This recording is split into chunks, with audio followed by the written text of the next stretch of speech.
In this video, we're going to go through all the cell's organelles.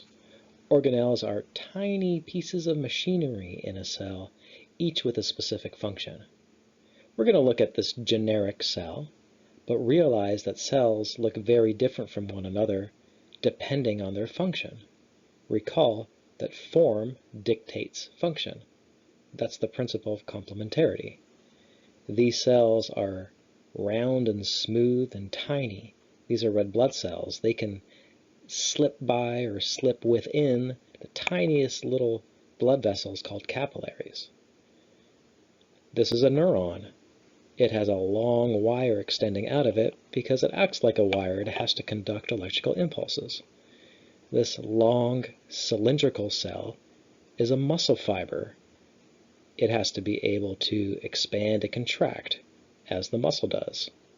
So even though we're looking at a cell that looks like this in our examples, realize that cells actually look very different from each other, but they have all or most of the organelles within them.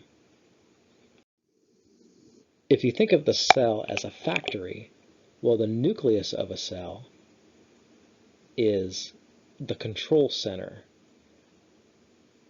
It's like the boardroom that decides what the factory has to make.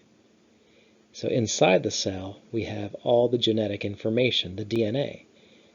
It's in chromatin form right here, but we'll get into that a little later. Your chromosomes or chromatin are instructions for the cell to make different proteins. The nucleus has nuclear pores, so substances can leave the nucleus. And inside the nucleus, we have a nucleolus that produces ribosomes, which we'll talk about a little bit later.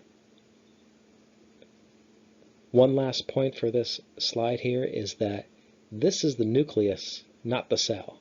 The cell is much larger, where the nucleus would be inside the cell, but it's actually the largest of all the organelles. The endoplasmic reticulum are these folded membranes outside the nucleus. Recall that the nucleus is the control center because it has the genetic information. It decides what this cell or this factory is going to produce.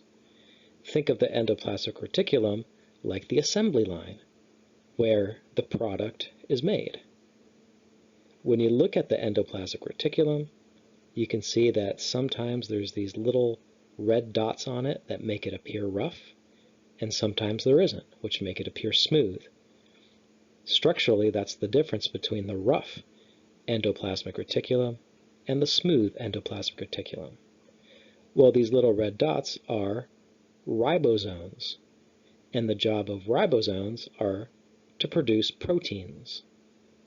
So we can say that ribosomes produce proteins, and also the rough endoplasmic reticulum produces proteins.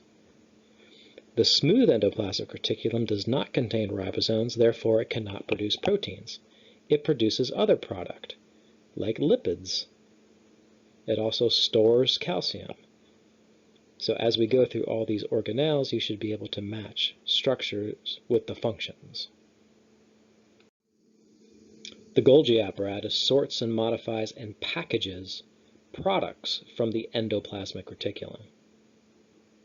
You can think of the Golgi apparatus like the shipping department in a factory.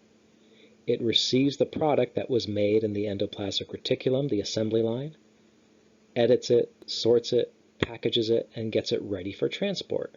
Sometimes transport is outside of the cell, sometimes to other areas inside the cell. Every factory needs energy to make the equipment run. In a cell, that area or that organelle is called the mitochondria. The mitochondria is where energy is produced in the cell, or more specifically, where most ATP is produced inside the cell. There's going to be waste material that accumulates inside a factory, and the lysosomes are the organelles that break down unwanted material. Here's a lysosome. It contains vacuoles with enzymes which will digest material that's unwanted. Peroxisomes are similar to lysosomes.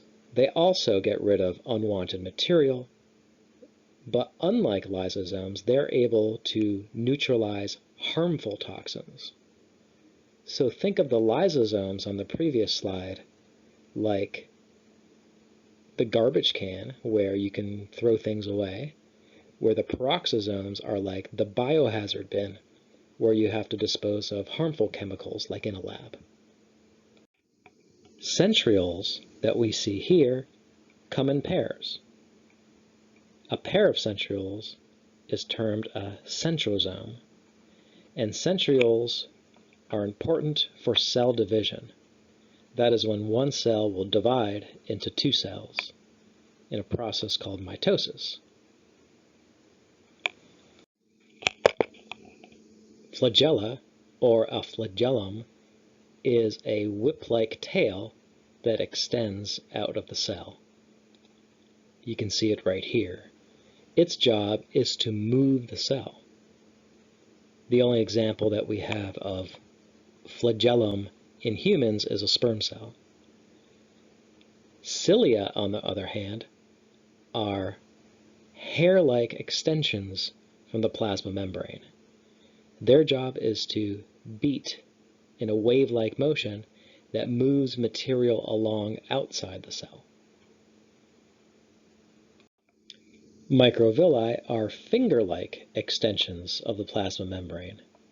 You will find microvilli in cells that perform absorption.